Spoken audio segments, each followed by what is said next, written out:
And so the plan for today, as you see here, is to just give a quick recap what we talked about last October when we met, to give you some updates on what's happened in the intervening time, and then give you some information that we'll be sharing in a public workshop here at the Ag Commissioner's Office immediately following this about a test of the version 1.0 market planned for the Mid-kaweah GSA this winter. And so before we do that, why don't we just, those of you that are here in the room, why don't we go around the room and you can introduce yourself.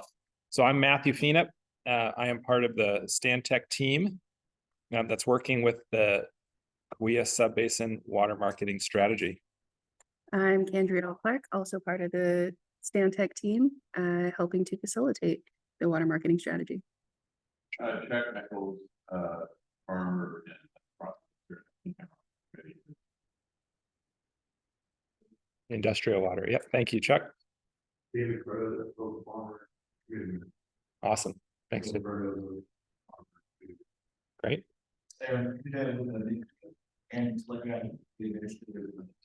Awesome. Stephanie Reed, Greater Kaweah GSA. Colin Fernandez, I'm a grower in Greater Kaweah GSA. Oh, great. Awesome. Welcome. All right.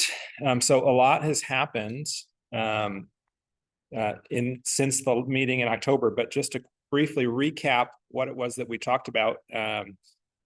You see here that you will recall that in the October board meeting or committee meeting, we received updates from the engineering team, specifically related to the definition of the triggers. Which is the triggers are a set of rules in the water marketing strategy which seek to mitigate the impact, the adverse impacts of trades on third parties. And we also learned about modifications to the trading zone boundaries. In terms of the definitions, this committee had been talking about, so again, just to refresh for people who aren't as familiar, the triggers, first of all, the water marketing strategy employs a series of trading zones, right? Which are actually, maybe I should jump ahead. We're repurposing the analysis zones, which were identified in the 3 GSA's sustainability plans. And each of those zones has a representative monitoring point, and we are monitoring water levels at that representative monitoring point in order to protect groundwater levels relative to the minimum threshold, and also groundwater levels in shallow municipal wells of disadvantaged communities, right? And so there are triggers that would result in restrictions on trade should water levels drop to within a protective threshold of the minimum threshold or the shallow municipal well.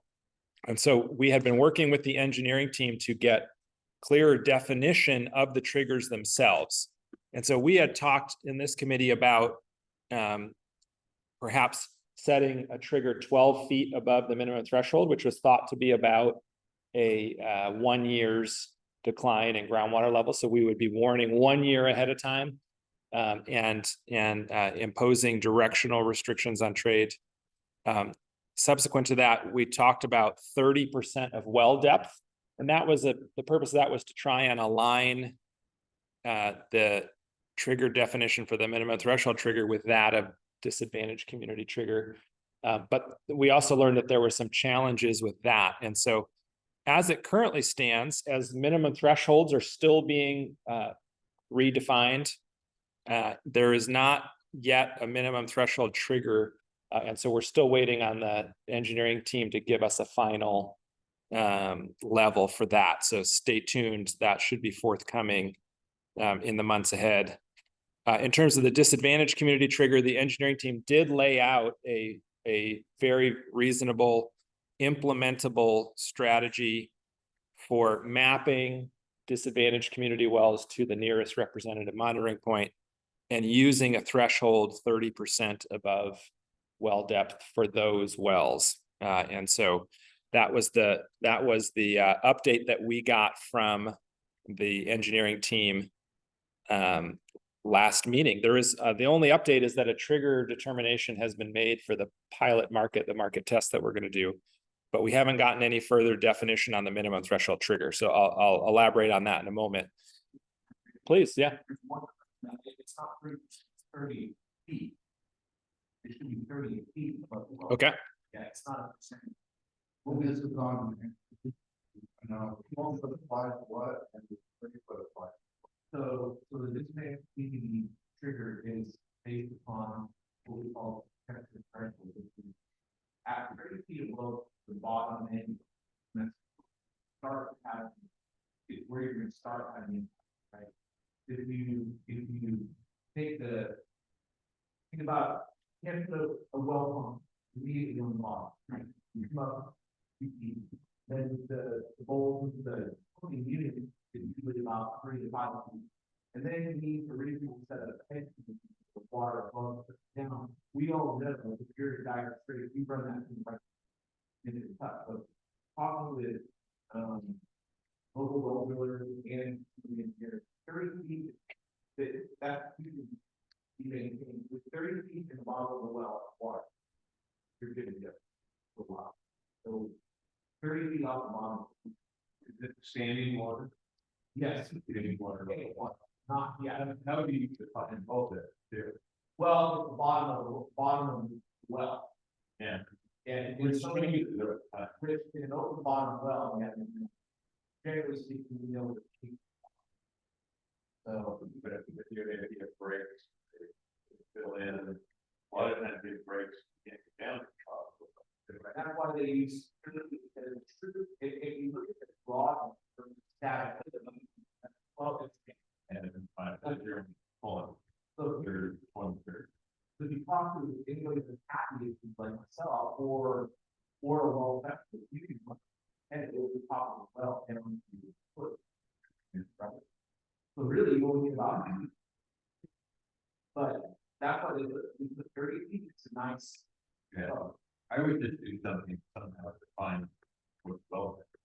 yeah, and the nice thing too is that this is, in each case, when these things settle, whenever the trigger definitions settle in the final strategy document, they will be tied to each representative monitoring point, right? And so it's not every well, this is just the representative monitoring point that's being used to assess water levels. And there will be a mapping from disadvantaged community. You know, what the engineering team is working on is employing what you see here, which is that they are actually going to look at water levels in disadvantaged community wells and try and map them to a corresponding water level in the nearest representative monitoring point. And so within a single representative monitoring point, the disadvantaged community trigger may well be different than the minimum threshold trigger. And so, but it'll be monitored in the same well. And for instance, we know that for the disadvantaged community, you need to monitor well.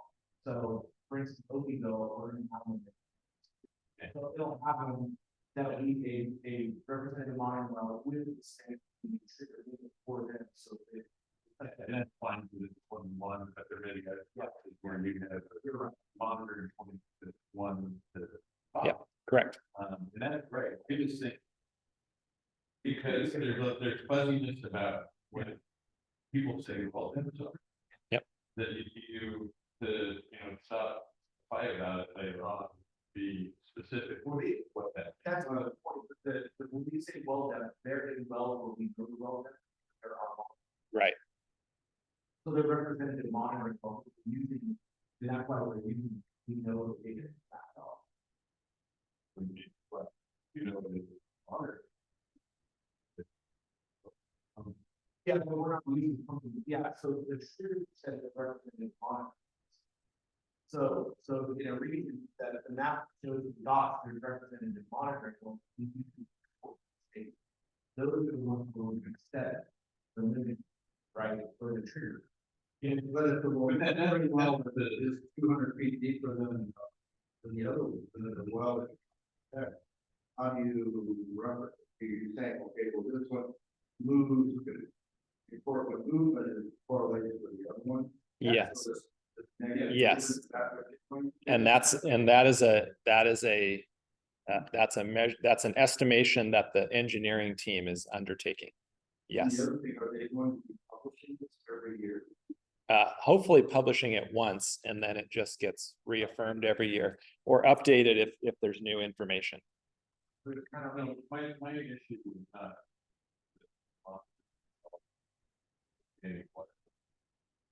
It's actually, if your actual well is pumping. Yeah. I think that changes. So if you type to. Well, this year. Then we have forever, we have forever, and all of a sudden it stands up. It doesn't really matter. Well, where that water level is. Okay, so you're saying that it's probably, well, because it's a little up, it's unrelated to this, right? Gotta clean that up. Yes. The water. Yeah, if in today's world, it's 30 feet above, 100%. Yeah, and you have a well that breaks. You need something else. Still. At the fire, it's not. Correct. That's the vision, right? Yep. Also, the engineering team has finalized the trading zone boundaries, so that layer is now available using the link that's shown here in the slide. They did, you may recall that the analysis zones, original analysis zone boundaries often cut through parcels. They snapped the parcel boundary to the analysis zone boundary to the parcel boundaries, moving a parcel into whichever analysis zone a majority of the area was in. Lastly, there were some unusual, very, very long parcels that were ditches and other things that they have resolved. And so that parcel, rather that trading zone map is now finalized and available online. These maps are available up here. Yep. These would be, where do they go? So you can click on this link that's right here where it says, Hey, if you click on this, Yeah. what is it? I'm Joe, I go into that, where do I find it? That's from Mid-kaweah website. Yeah, well, that's. Yeah. I'll, and then also we have populated, I don't know that you can see this yet, but the information has been populated in the water accounting dashboard. And so each APN that you have in a water account has been assigned a trading zone. And so what I don't know is if the user interface has been updated so you can see it, but that is in process and that information is currently in the water accounting dashboard as well.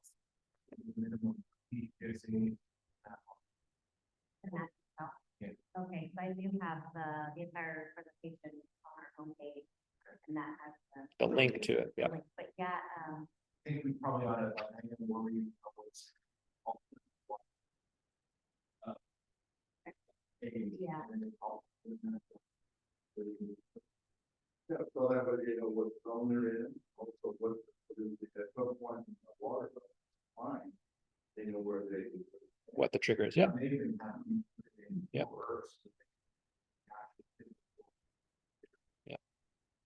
Yeah, and I do think the easiest way will be when you can go into the water accounting dashboard and look at your account and it lists the APN and then there's a column that says trading zone.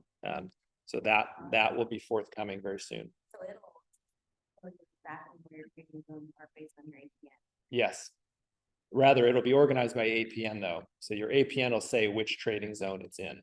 Right. Now, let me ask you this, will it be such that, okay, when it's listed, water depth and so on, is you going to say that this is how much freeboard we still have? No, great question. Currently, Is that what you can track the freeboard? yeah. Yeah. So this is a great idea for a future innovation. The way the plan is currently designed is that the trigger designation will be made in the fall reading. And it'll either be, a thumbs up, nope, no triggers apply, or we have a problem, a trigger applies, and then people within that trading zone will be notified. And then again, recall, if it's the disadvantaged community trigger, it can be lifted at any time during the year by the GSA board, giving individuals an incentive to try and help mitigate that. So if we can mitigate the issue for the disadvantaged community, the trigger can be lifted at any time. That the way the strategy was designed for the minimum threshold trigger, it could be lifted at the spring reading or again at the following year's fall reading. So those well depths will be read twice a year for that purpose. Yeah.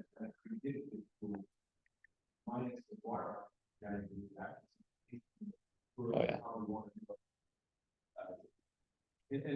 Yeah, because they're shrinking, but well, you know what, maybe I don't want to. I mean, I'll give it.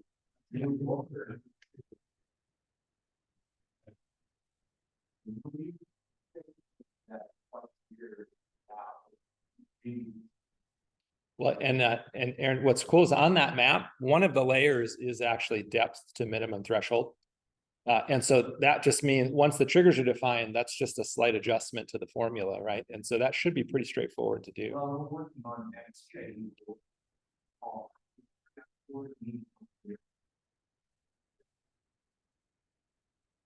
We want to get the word.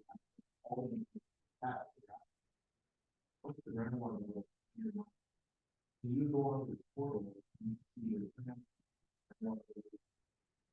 see your water.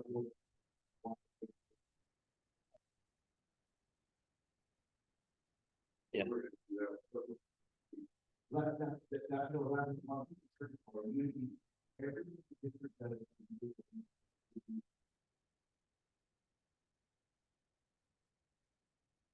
Yeah.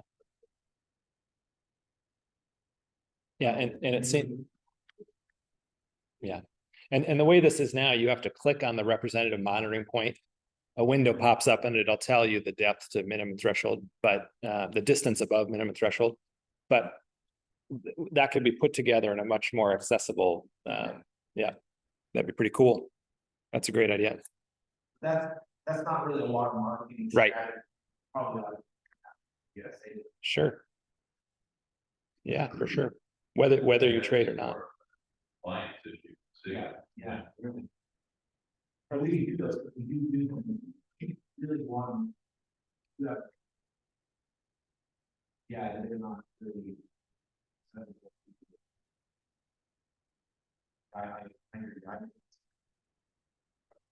Well, it's far away, they like you. Where? Yeah. Aaron, are these monitoring wells, monitored physically, or do you have some sort of remote access? A little bit of both. So in my opinion, we're moving away from these wells because it's problematic. Your guys' operation,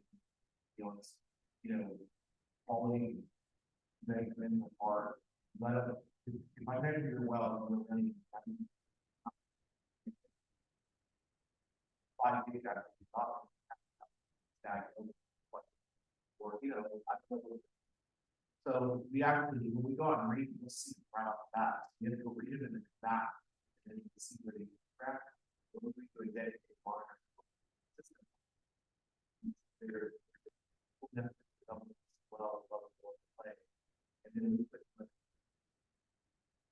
So these dots on here are a combo between both landowner wells and actually. The majority of them are landed.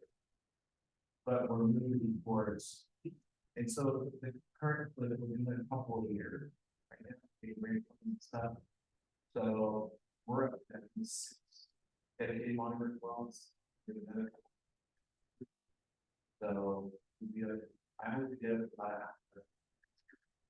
And unfortunately, when you look at the map, you won't know which is which. That's not indicated.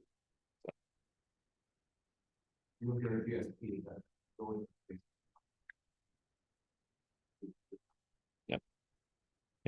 So the other thing we talked about in October was the forthcoming market test or pilot in the Mid-kaweah GSA. So I'll go over this just really briefly because we'll spend quite a bit of time on this at the end. And there have been some changes. We had talked about 2 true-up auctions to be conducted in December. The timeline's been pushed back for that, but this will allow transfers of unused allocation from the water year that ended on September 30th. And the goal is to test market rules, operating mechanisms, see if this thing works as intended, and also see if there's an opportunity to give growers some flexibility to accrue carryover going into this current water year. At the time, last October, the engineering team had made the designation that the minimum threshold trigger does not apply. That's even though the trigger depths had not all specifically been set and the minimum thresholds are moving. But the reality is that water levels came up, I believe, if I recall, in some cases, 80 feet or something. Yeah. Yeah. Right. In the undefined off, we just started with about 20. Yep. That means there's something above that, we might talk 30, 40, 50. Then there was something below 12, 15. And we just got that next 20 on the minimum. And I looked at all of the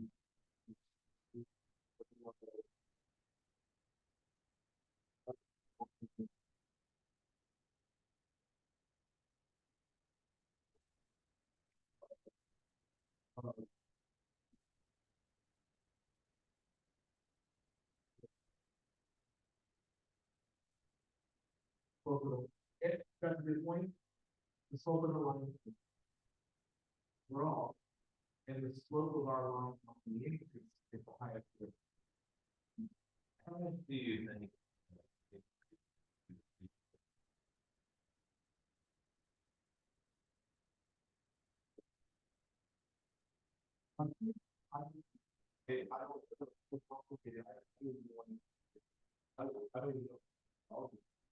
Is your hypothesis that you decrease the available storage in some places? And so, yeah, and it's pushing water elsewhere. Yeah. Well, that's kind of Interesting. Is that even be discussed or is that like the It's one of those, I whisper that in, your bill was even branded. I gotta get checked out. It would love. You're right, you're absolutely right. What we also. You take that. Hey, I have a dumb subsidence question. I assume that the collapse of the pore space happens at the bottom and up It happens, leaving is happening. all levels. Oh, really? So Okay. we only have different play layers. Yeah. above. We believe those are largely already pretty consolidated flat. Yeah. And that was part of the collapse we saw in the 70s, 80s. And then as we chase below the portion plate, we're seeing multiple layers below the portion plate. Okay. We had a big misunderstanding that was just clarified why we got the big for the Sunday. Anecdotally, I was heard. Right. Everybody feels it's lame. So it's a lot of many accounts playing.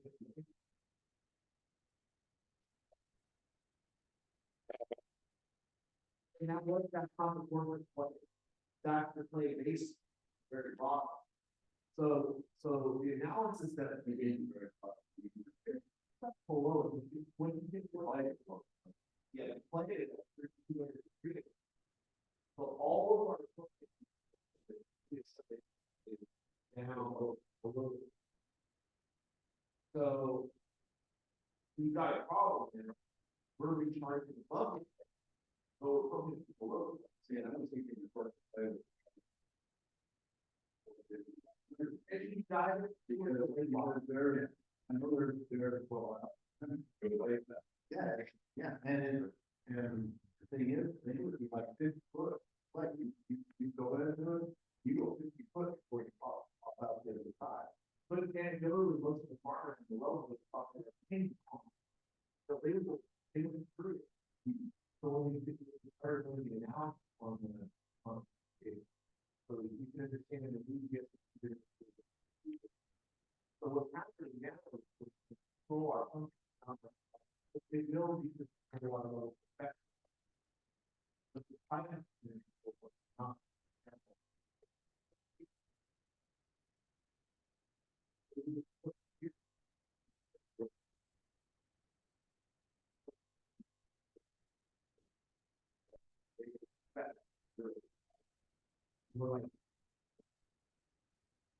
Well, so they're gonna,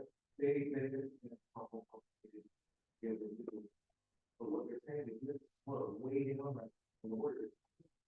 At the top, at, this is the residual.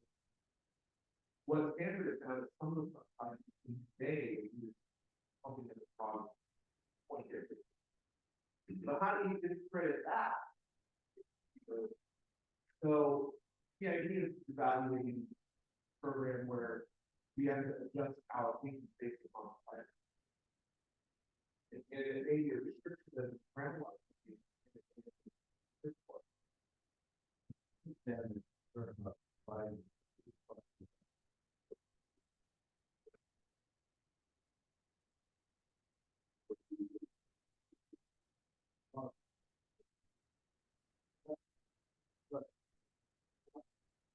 Other than the fact we have to go back up. I mean, what is it, if it's flooding, flooding, and that's the problem. So they decided so much in the lake bottom that it's first flooding.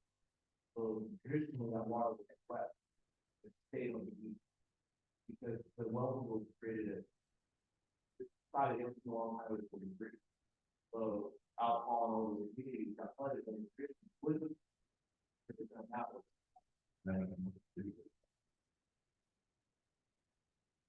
Well, there's a lot of those. So you're absolutely right. We are. We'll keep the argument. Yes, we see it. Yes. But for the large part in the history and bottom of the river, it's a linear. If you're all trying to work the linear path, you know the problem you have that. When you have this.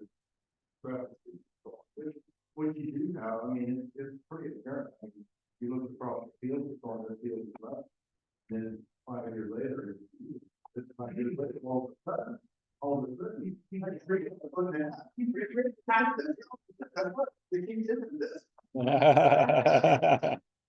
but that, I mean, that was explained in by pictures. However, this, southwest quadrant, you gotta take the further back. And that's what we're saying.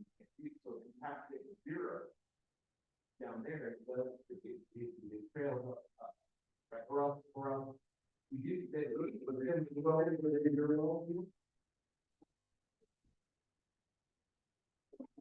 You know, so what they're saying, what they're saying is, if they, we could, if we keep going, we'll create a different part. So everybody is close. You know what I'm saying? So if we continue to this off, then they're going to hear that we will be the floor. So we're forewarning is really complicated, but you started the evaluation. We're going to hold our line on but that doesn't address the water market, but it is minimum threshold. Yeah, so that also means the trigger will need to change in the future, right? It won't be a minimum. Technically, there's no trigger right now. Right. Yep. One system with an allocation. We don't discriminate. Yep. Yeah. So one other update from October 27th is at the time they had not yet made the disadvantaged community trigger designation. They can now say that the disadvantaged community trigger does not apply in Mid-kaweah as of the fall reading. So for the purpose of a test of the water market, neither trigger applies. Yep, sure does. We also shared with you some updated legal documents from the legal team, including water market pilot rules, a resolution adopting the pilot, and then a pilot participation agreement. The legal team was developing an exchange administrator agreement for the 2 auctions, which were envisioned in December. So we'll have an update for those. In fact, we'll actually be giving you documents of copies of the final documents today that were approved by the Mid-kaweah board in December. I'll share with that in a moment. We also talked about the community feedback process for the water marketing strategy document. And so in January and February, we'll be revising current chapters to respond to committee feedback. We'll be conducting the market pilot. And then likely in March and April, we'll be evaluating the market pilot, giving a presentation to the committee on the findings from the pilot, incorporating feedback, and then preparing the final strategy document. So that was a process we discussed in October. So updates since the further updates since the meeting. So a lot of activity happened in the service of trying to launch the pilot. So on November 7th, Aaron and I gave a presentation to the Mid-kaweah GSA Board of Directors. They approved the market rules, which again, you'll have a copy of here momentarily. A resolution authorizing the pilot market. That authorization runs through February 28th. So we need to hold 2 auctions no later than February 28th. A pilot participation agreements. There actually were some great constructive edits to that document. Pretty straightforward stuff, like there wasn't a place for the GSA to sign the agreement. It was between, the participant committed to a set of, so the participant committed to certain behaviors, but it wasn't countersigned by the GSA. So there were some constructive edits. You'll see what that looks like. And then an exchange administrator agreement as well. So all of those documents were approved at the November 7th board meeting. I did give a presentation on November 14th to an advisory committee of the Mid-kaweah GSA to update them on how the form of the pilot and those documents had been modified from the presentation that I gave to that committee earlier in the fall. So those were some important milestones. In October, I also gave a presentation to the Greater Kaweah GSA Rural Communities and Stakeholder Committee. So that's a combined committee meeting. And I just wanted to bring to your attention some really interesting questions that were raised by stakeholders. And so feedback we got, one question was, why is there a limit on the amount of water sold? So recall that you can't sell more than 10 inches per acre, sorry. But there's no limit on how much can be purchased. So someone can accumulate as much of other people's 10 inches as they want and pump it on a ranch of their choosing. Now, so that's a great question. Yeah, well, and obviously the reason we settled on 10 inches was partly to limit the amount of transfers that were happening, but it was also a realization that 10 inches was the amount of water that everyone had, right? Well, that was the limit on the cell. Yeah, correct, right, yeah, yeah. So one of the things I think would be valuable when we do the pilot is to look at, did someone accumulate multiple people's 10 inches and make a note of it and say, hey, this is something that, yeah. My comment is, Yeah. well, you're limited on it's so if you accumulated a whole bunch, you could be comfortable with it. It does limit because you can only sell, right? So Right, yeah, it's not like it's gonna treat on water. well, and another argument, yeah, well, and another argument, That means half of the other area.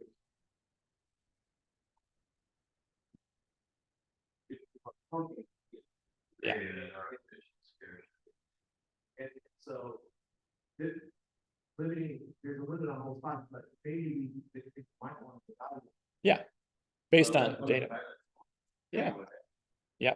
And the other one too, Aaron, I thought of is that you don't want to limit too much people's incentive to develop a carryover allocation, right? So to give them, to be proactive and say, I'm gonna, sort of forego pumping now so that I have it available in the future. There's that those individuals want to go say, well, secure my statue for 1 year or 2 year period, I'm not going to work with my neighbor for somebody around to develop.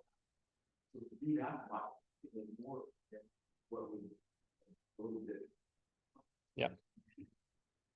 David, you were gonna ask a question. The water purchase, does it have a lifespan? Not in Mid-kaweah. So this is where, this is easier to do in mid than in either of the other two GSAs because of the flavors and the expiration dates on the different flavors. And so that's a pretty big technical challenge to implement in the other GSAs. Is that, how do you, Is we know we need to be getting that. The time being, we're all working together. If we get those frames on it, it really starts getting complicated very. And I'm not forgetting, so that's. Yeah.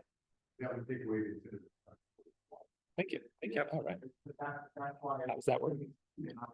Fantastic. No, how does this, do you know how this works? Oh, Well, yes. And maybe the farthest it can go from here, the better. But you don't have You to just go pull with this the out. strength from here. Oh, it doesn't have to. no. Cool.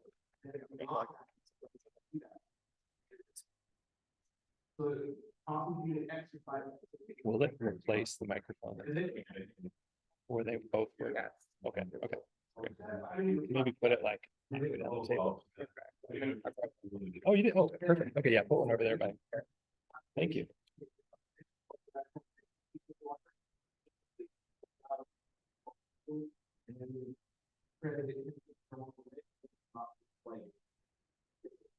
Yeah, so, and my recommendation there is that if another GSA wanted to implement the market strategy, my recommendation would be that you,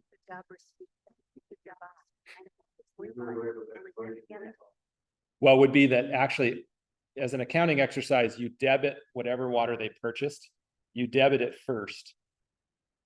So that only the flavored waters will be available to generate carryover credit.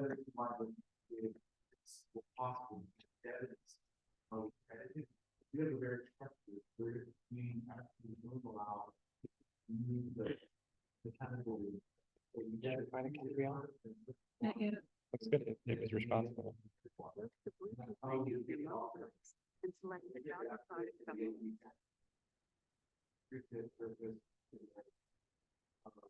And start allowing. Credit to be documented. Place another job or speak 7 feet nearby and tap the pause button to link them together. Place another job or speak 750 nearby and tap link. So we would, Dave and I recommend keep our structure together. And then we allow. What are the things we're going to look at the challenge? If we have them, there are immediate. Water final. 5-year rule. And again. With your mobile device and select the job or product from the list. Oh, So. That was that conversation, you might get. About a year ago, part of that conversation, it's difficult because. We don't want to. Smartphone connected. Living some. Without getting to the point of creating problems. So other interesting feedback, several members of that joint committee asked whether the same process could be used in Greater to facilitate the transfers that are already happening, right? So that could there, could the water marketing strategy and all its rules apply to these market transfers where people submit bids and offers and there's auctions, and also to sort of related party transfers where two people come together, they put a piece of paper, they sign a transfer form. Could that all just be done electronically using one platform, just so that it's there's a sort of one-stop shopping. You go to the same place to conduct all types of transfers. So I thought that was interesting. It should say GK, Greater Kaweah, so that's a typo. Yep. So could the market be used for, of course, stakeholders ask, could the market be used for inter-GSA transfers? Obviously, we mentioned that is not that is not part of what the strategy currently imagines, because we want to start simple and have an adaptive approach. And then that committee recommended that the presentation be given to the full Greater Kaweah GSA Board of Directors, which I did on December 11th. And so, again, the question came up at the board meeting. The question came up, could the market be used for inter-GSA transfers? Also, I thought this one was really interesting, is that someone in that meeting asked, who is preventing this market from being implemented in the Greater Kaweah? Why is it the Mid-kaweah only? So again, we had to say, hey, this is available to all 3 GSAs, but the committee is not trying to push anything on anyone. In fact, Joe articulated this very clearly. We're not trying to force anyone to do anything. This is that it requires proactive adoption by the GSAs. So anyway, I thought that was interesting. And it's especially interesting to the extent it underscores interest in the committee's water marketing strategy. All right, so I want to talk about the Kaweah pilot launch. And so this is the series of auctions that will result from the board action in December in the Mid-kaweah. And so the launch timeline here is that on today, this afternoon, in this room from 3 to 4:30, we'll have our first public workshop where we talk about the market. First of all, we'll once again share information about the origin of the water marketing strategy, how the committee was put together and the work the committee did. We'll then talk about the pilot itself. You know, what's the launch timeline? Who's eligible? What are the rules? How do you enroll? And so it'll be the first presentation to the public on the details of the pilot in the Mid-kaweah. The weeks of January 22nd and February 5th, we're planning to hold one in-person set of office hours on a day in each of those weeks. So there'll be one day the week of January 22nd, one day the week of February 5th. We hope to be at College of the Sequoias in a computer lab from noon to 5 p.m. and people can just drop in, ask questions about the pilot. And also, if they're interested, get hands-on help with registration, completing forms, logging into the water accounting dashboard, familiarizing themselves with that, familiarizing themselves with the exchange software, the process of submitting bids and offers, and so we can, they could practice submitting a bid or an offer if they wanted. But the idea is just to be available, provide hands-on support for anyone who wants to learn more about the pilot and people who are contemplating participation. And then the plan is to do a true-up auction, one in the first week of February, the week of February 5th, first full week, and then one the week of February 19th. And so the plan there is that the auction would actually happen near the close of business on the Friday of each of those weeks. And again, we imagine transferring allocation from the previous water year. So people who want to recover some of the costs of surface water that they invested in could offer that for sale. For example, someone who wants to avoid a penalty, they could purchase allocation. Someone who wants to accumulate a carryover credit could purchase allocation in the 2 auctions that we'll hold in February. In terms of considerations and challenges, we have been working a lot on the actual integration of the exchange platform and the water accounting dashboard. And so one of the challenges that arisen I wanted to bring to your attention is that I've shown you this table repeatedly, and a lot of the decisions the committee made were based on this information. So I know that's hard to see for those of you in the room, but on the left is a set of, this is basically the invoice. This is the invoice form that's produced at the end of the water year. And so it shows for all of the APMs within an account, the acreage, the total evapotranspiration recorded on that parcel. So each row is a parcel. It shows precipitation, surface water, credit, allocation, and then of course it shows the balance. And the other thing that's happening here is that there's this column here, that's the yellow column that says balance. Sorry, the white column that says transferred. And what you see here is there's small positive and negative numbers. In Mid-kaweah, the way this works is that the Water County Dashboard applies an algorithm and moves small amounts of water between APNs in order to minimize the fees that you pay, right? So to minimize the total amount due on the invoice, right? And so we had talked about adding what Aaron coined as the transfer bucket. And functionally, we imagined that as a new column that says available for transfer that would allow an account holder to transfer a certain amount of allocation. They could designate, I want to add 6 acre-feet available for transfer for this parcel. And the idea was that the Water County Dashboard would apply the rules, mainly that you can't offer for sale more than 10 inches per acre, or you can't offer more than your available balance, right? Whatever water you've already used. And so that was the vision. What I had not realized until very, very recently is that currently this information is not available to water account holders until the end of the water year, right? And so to show you how this information is available is that water use data and the balance of credits and debits is available at the account level, right? So there's a summary page when you log into the Water County Dashboard, but it's aggregated across all the APNs. You can actually click on a button here that says something like explore water use. I think that's what that blue button says. And a new page shows up and it shows all of the water use by APN. So it says ET, et cetera, but it doesn't show you the allocation by APN, and therefore it doesn't show you your balance, how much you have left over.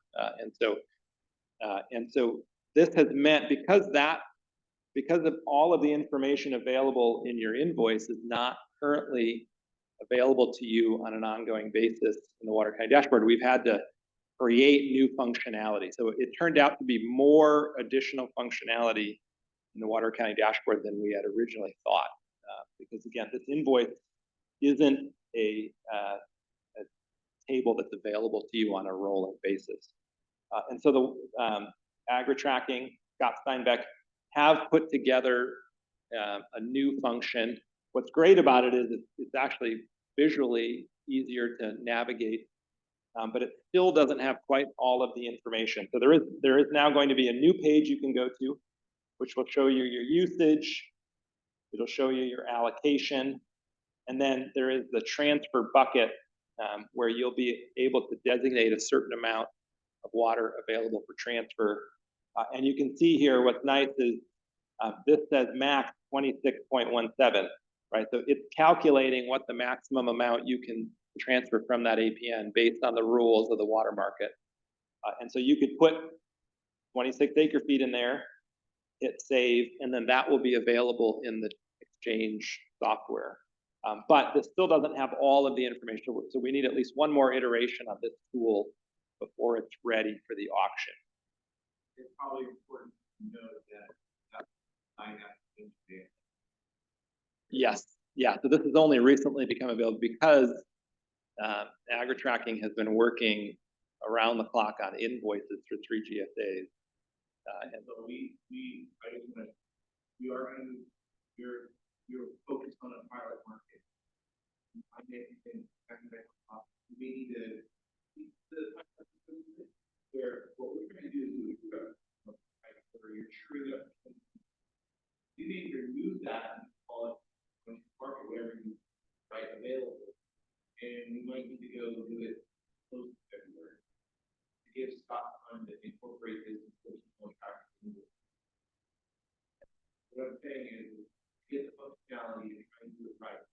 We have to do the pilot a little bit further out and not do it as true, do it as a test pilot. Yeah, so we'll see. So the trick, there's some trick there. We haven't, this tool dropped yesterday. But we haven't even been able to have the conversation with Scott. We don't know when he could provide the new version of this tool, whether we can do that in time for February auctions or not. One challenge, Aaron, that occurred to me is if we don't do a true-up auction and we decide to just do a pilot for the water year, we will not benefit from the feedback from the pilot to inform the strategy document. So I think I am going to strongly advocate doing a true-up auction, even if we have to go back and have the board move the date to March 31st, right? Just so that we have the feedback we can implement into the strategy. Yeah.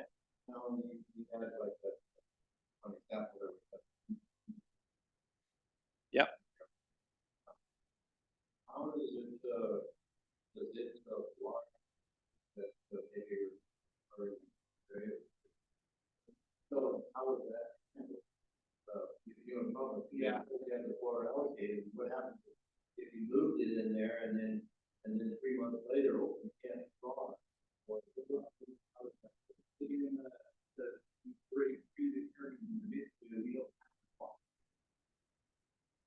So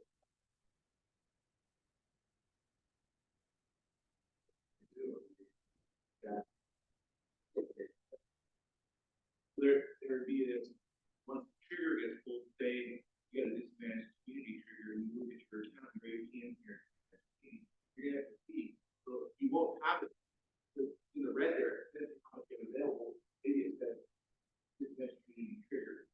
Right. Yeah, okay, yeah, because I mean, and the thing is, if you're building it, you need to build that with that money. Oh, yeah. 100%. Yeah. For that landowner, if you're in that, if that 8 trigger is grayed out, and then there's a button there that you flip over, it tells you why you want to click out. Sure. Yep. You bet. Yep. You know, the thing is, Yeah. even though it's not connected. Yes. I agree 100%. And it's very costly to have to go back and redesign stuff. You're absolutely right. Yeah. For example, here, there's no trading zone information, et cetera. And so there's a few additional, several data points that need to be part of this interface in order for people to participate in a market. And so anyway, so that's the status. And this has been, so it may be possible to do first and third weeks of February. It may not be, so we hope to learn from Scott on Friday, I think, right? Okay, sorry, Thursday after, right, I can't do Friday, yeah, Thursday, right, tomorrow, great. Well, and to be honest, we have Stephanie and Jamie here, but I, my Scott, you need to know when you can get this done, or keeping this invoice. Don't think that you can do the invoicing to accommodate this.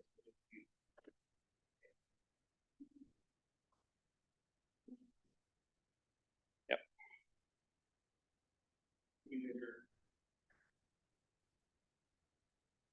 Great.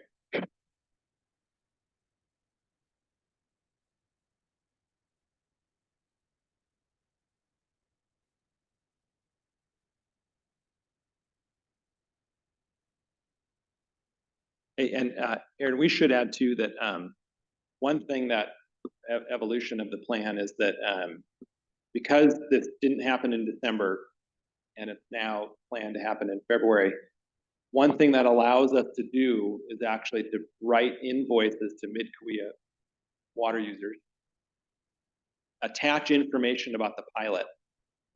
And it may, so you will get an invoice if you're in the Mid-kaweah with information about how to participate in the pilot, with a note, with a cover letter saying, you may be interested in offering water allocation for sale.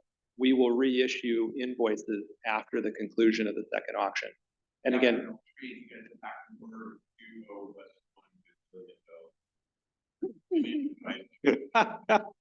well, but the nice thing is that if someone has a penalty on their invoice, it's an opportunity to cover that. Sure, right?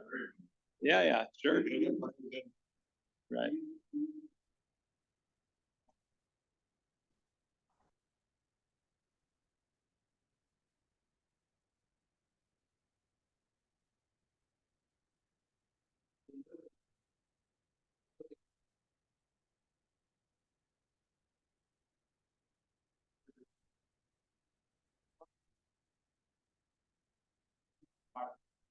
Yeah, handful of transactions would be a success.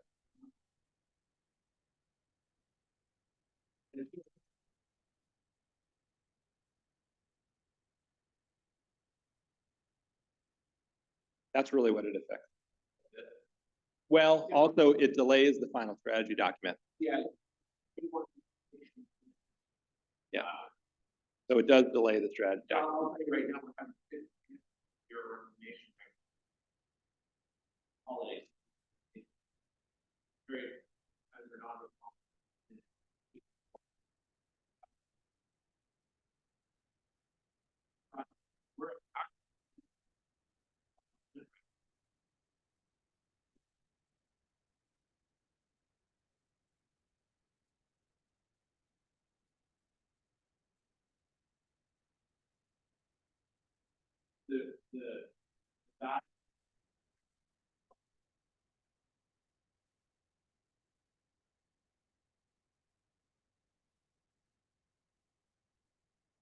That Buyer or seller. This is what any account holder will have. And so going back to the, again, how this is imagined is eventually when you log into your account, over here on the left, there'll be a button that says exchange. You click on that button and this window opens up and this is where you can designate water. And one of the elements of the strategy that the committee adopted was that they want account holders to, proactively designate from an APN. I'm moving 50 acre-feet from this APN to be transferred, so that even though, and many of these accounts have 15, 25, 35 APNs, we can actually track where the water, APN to APN transfers, right? So just so we have a sense of where water is moving, where it's being used, and that sort of thing. We have a question. Yeah. Sonia, do you want to unmute?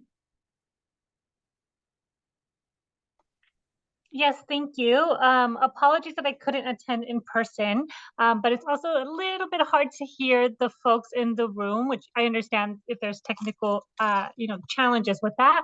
So I just wanted to clarify something that was mentioned earlier regarding the True Up pilot. Was the decision made if that will indeed happen versus going pilot? I wanted to confirm if this True Up pilot will take place first. Thank you for the question. So the current plan is to do a True Up pilot just in Mid-kaweah GSA's jurisdiction with simply two auctions planned in February. Again, because of the challenge of updating the functionality in the water accounting dashboard, it's possible that deadline could slip from February, but that is currently the plan, and it is authorized by the Mid-kaweah GSA by resolution. Excellent, great. Yeah, I think that's a great approach.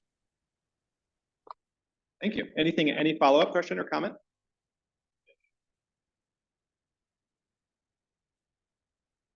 All right. So for the committee's benefit, the post-pilot process is this, that the exchange administrator agreement requires that a report be submitted. It actually allows up to 90 days after the conclusion of the second auction, but the goal will be to submit a report 30 days after the second auction, documenting the level of participation and market activity, how many people enrolled, how many bids and offers were received, how many transfers were executed, and then also provide a summary of findings and recommendations. What worked the way we thought it would, what didn't work the way we thought it would, what should we consider for future iterations or future tests, or for the final water marketing strategy. And so the goal is to complete that report 30 days after the second auction. If we do auctions in February, that would allow for a presentation of that report at a meeting of the strategy committee in April, at which time we'd ask the committee to make recommendations. How should we update the strategy document? And most importantly, how should we update the strategy document to reflect what we learned in the pilot, and maybe revisit questions like, should there be a cap on how much someone can accrue, not just how much someone can sell? So that's an example of something we would consider. So that's the current plan post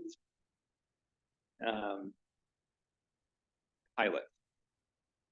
There is a workshop today from 3 to 4:30, again, in this room. And as I mentioned, the idea here is just to present this information to the public for the first time. And to, most importantly, sort of heighten people's attention that this is happening, and invite people to our 2 hands-on sessions in January. So any questions about that? Obviously, I can, if this group is curious, I can go into more of the mechanics that we'll talk about in the workshop at 3 o'clock. Are there any questions that you have about what we've discussed so far? Cool. I have a question. Is there a minimum of growers that you're looking to register for this pilot? Obviously, we're interested in registering folks who have a genuine interest in buying or selling allocation. We don't really have any. Our expectation is that the number is going to be fairly small because there was so much precipitation last year. And so we don't, we would like to enroll, it takes 2 to tango, I guess. You need at least, we'd like to enroll at least 1 buyer and 1 seller.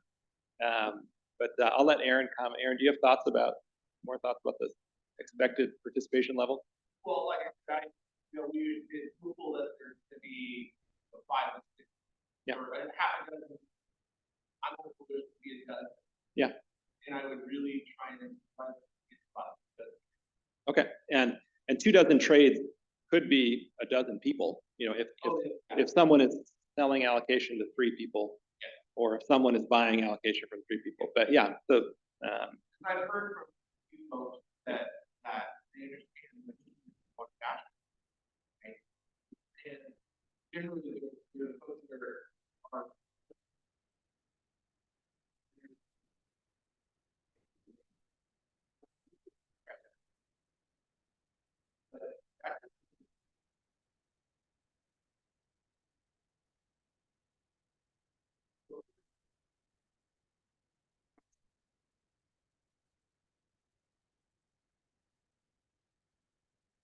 so they want to buy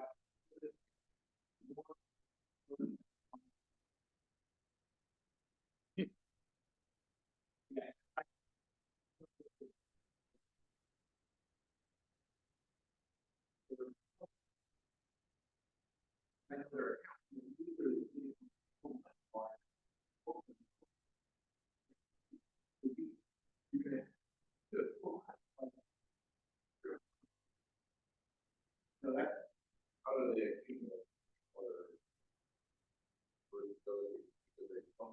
all the down they were on they said he had water supply and everyone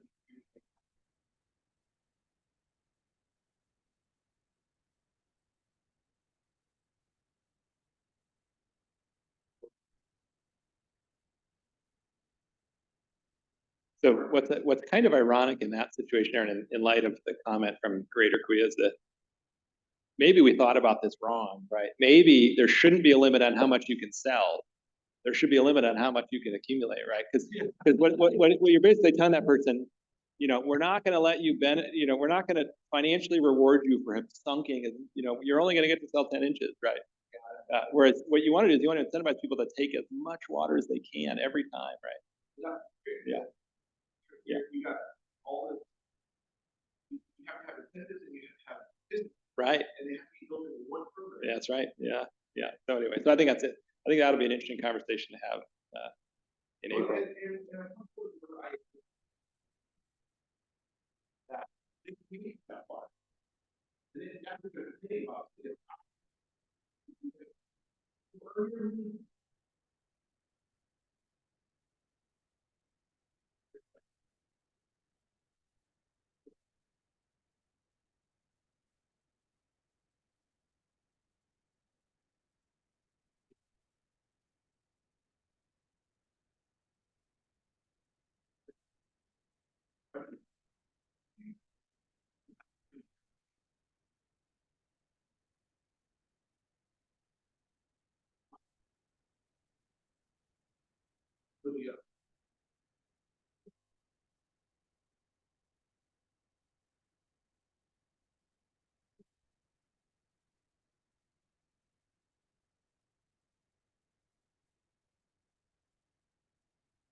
Someone who doesn't.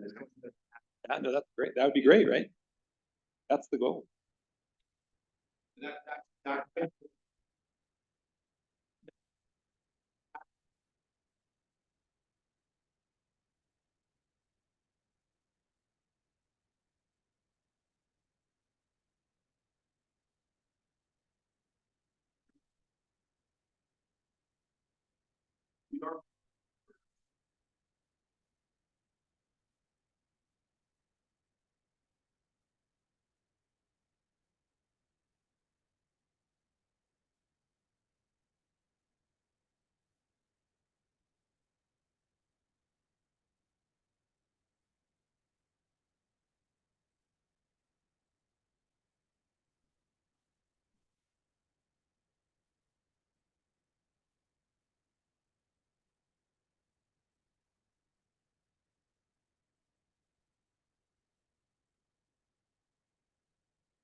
Right. Sure. Sure. Yeah.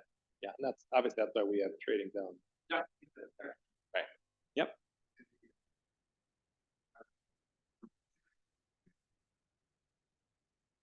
Right. Correct. Well, so that was,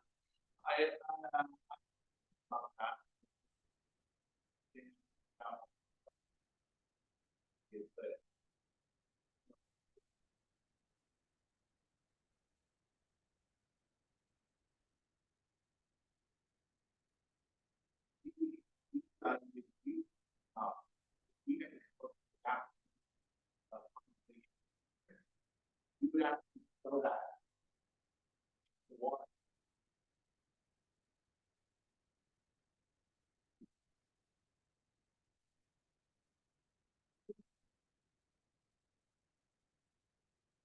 That you wouldn't want to get a feel of.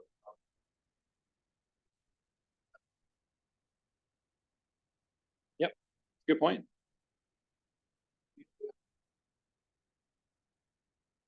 They're putting out there.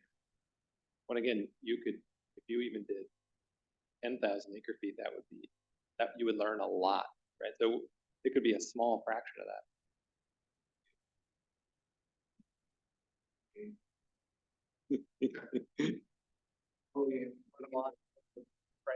No, what, yes, but also learn a lot about how mechanics of how this works. Are the rules the right rules? You know, what didn't we anticipate? You know, like we're gonna trip 3 times before we get this right? And so let's get it right while we're doing just a handful of transactions, and it's a wet water. What you know, it's like you don't want. You've always heard of the metaphor of trying to build the plane while you're flying. You don't want to do that, right? You want to build the plane before you fly. So before the thing is urgently needed, you want to work out the kinks.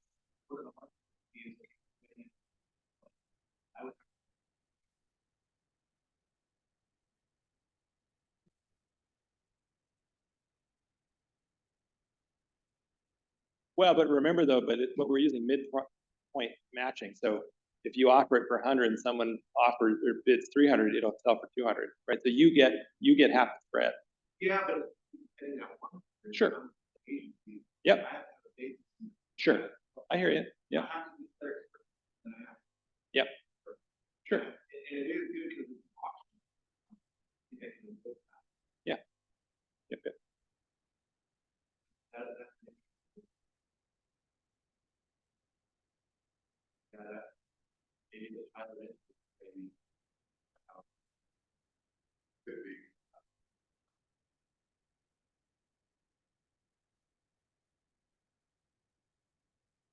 And the other thing too is that yeah.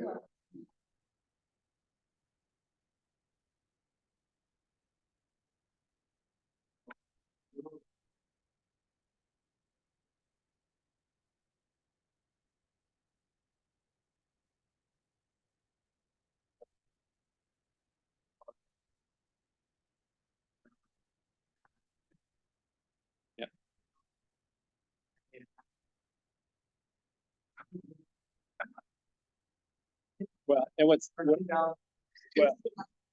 and Aaron, I think the question becomes is there anyone who has a penalty that they can avoid? Because then that sets the ceiling. They'd be willing to pay up to the penalty, or are these just people generating carryover? Because they're going to be willing to pay a lot less.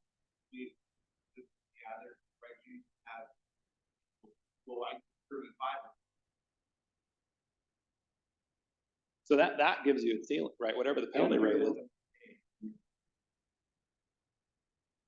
Okay. Sure.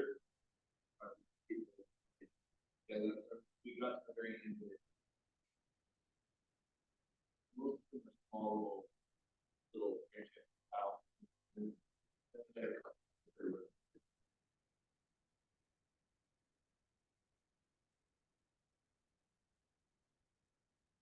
they're the ones that are.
Are you a buyer or a seller?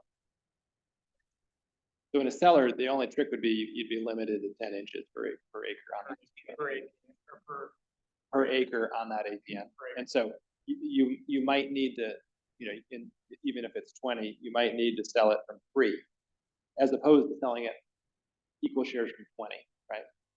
And in fact, I think some of the vision is, that's why you're allowed to accumulate APNs in an account, right? So that you can manage at the account level. So I don't think that is not out of bounds. Now as a buyer.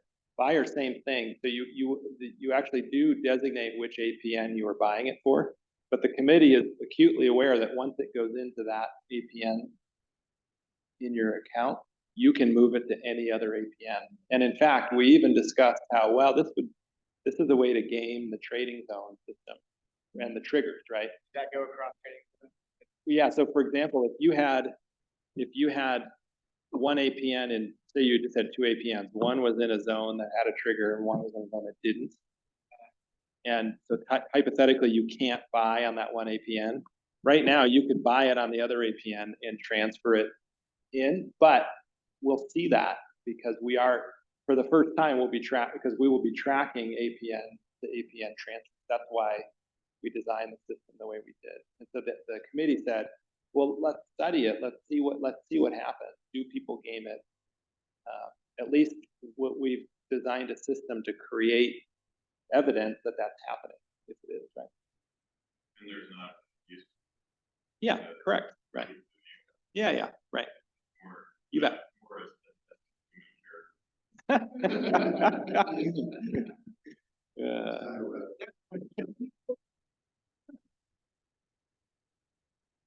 Right. That's funny. Cool.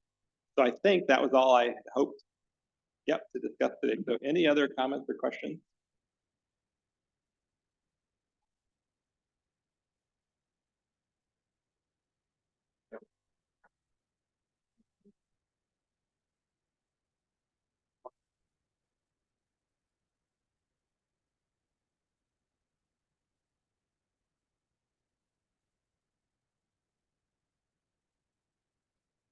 So Stephanie, do you have something that looks like this? No. I'm sorry, does the user, does greater kaweah have? No. Okay.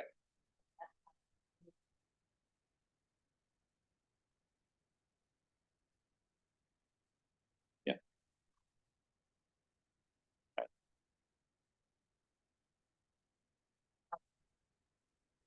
Well, and that's what I would encourage. This is the other thing we should, to Joe's point earlier, is we should design the credit management system so it looks a lot like the exchange, so that these things are integrated and a person knows how to use both of them intuitively, right?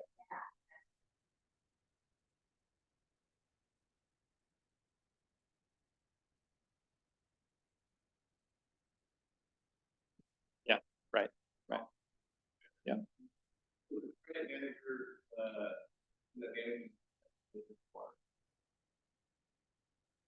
Well, yeah, and notice that maybe Scott's thinking ahead because this has right there. It has native tier 1, tier 2, and what's interesting is that he actually has.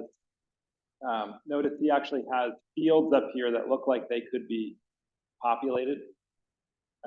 Because notice this one can't be populated, this one can. And yet we don't need that functionality for the water market. So that he must be anticipating.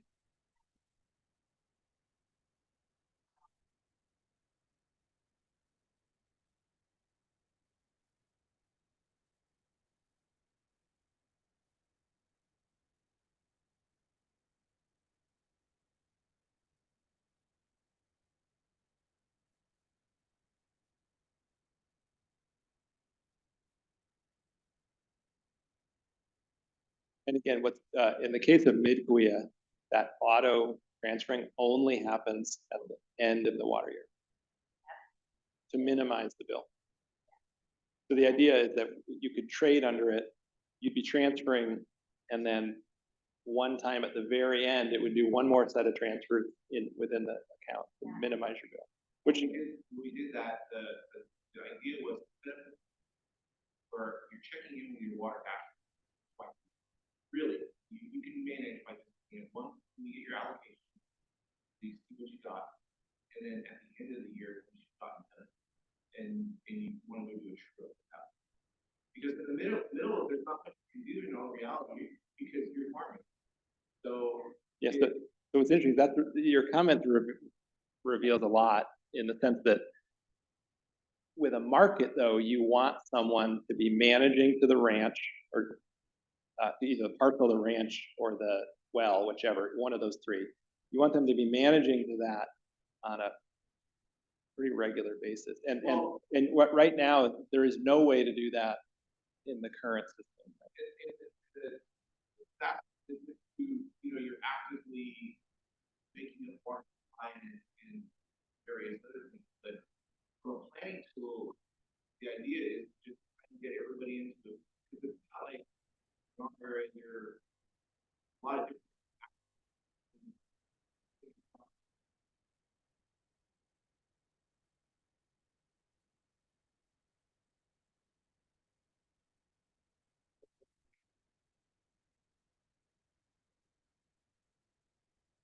So here you don't, deficit irrigate if your balance is getting really, really low at the end of this water. You can do it, but you're gonna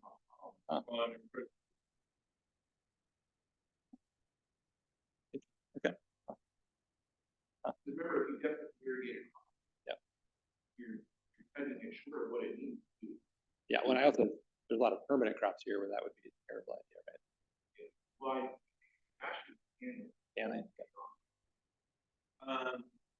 well, maybe not. That's it. Won't die.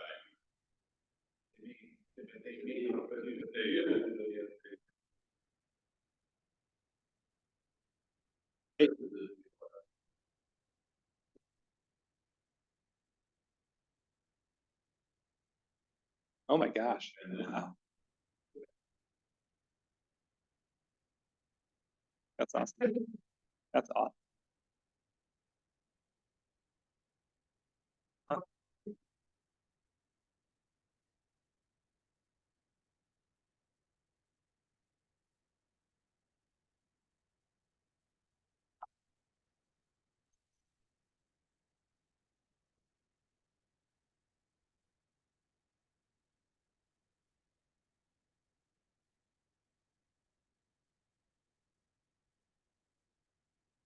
Yeah, you bet. It's up to you. So all that's going to happen, and actually, let me. Sonia has her hand raised, so let me do that in a second. Sonia, did you want to make a comment? Yes, I had two final questions. One is I just wanted to confirm that for this pilot, that impacts to disadvantaged communities would be monitored, Oakeyville, Joaquin, et cetera. And then also wanted to see when the results of this pilot would be shared with the committee. Yep, excellent. So first of all, from the beginning, so even before authorization by the full board, there was the engineering team actually looked at water levels in representative monitoring wells near disadvantaged communities. So we have the consideration of disadvantaged communities has preceded the pilot, right? So it has been there from the very beginning. And so that will also be part of the evaluation of the pilot. I mentioned if we hold auctions in February, first and third weeks, the hope will be to present the results at a committee meeting to the strategy committee in April. So that's the goal. That time frame could slip a little bit on account of the updates to the water accounting dashboard. Great, thank you. So if you're interested, I can even show you some slides, but much of the public workshop you'll have seen before, so Aaron did, when we presented to the Mid-kaweah GSA board, he did an overview of the market. It's the organizational diagram you've seen, the list of the committee members and their stakeholders they represent, our scope of work, the guiding principles, and then an outline, a very brief outline of what the strategy. So it's a background on the work of the strategy committee. And then it will just be the details of the pilot. Here are the documents that you now have. And we didn't mention this. You'll see this is packaged as the participation agreement, but the other documents, in particular the rules and the resolution, are attached as exhibits. So that's all available for you. And so we'll present the documents, we'll walk through the rules, and then the only additional piece will be, I have a version of this slide that's a little bit more marked up, where I have a circle, click here, start managing credit. enter a value in the square, right? So I'll just be walking through the mechanics a little bit more of how you would actually participate. So a lot of it is, it's information you're all exquisitely familiar with. You know, I'm not sure how many.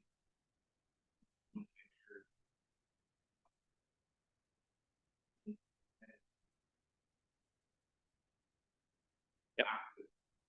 That's when you get the whole water gas with that, you get that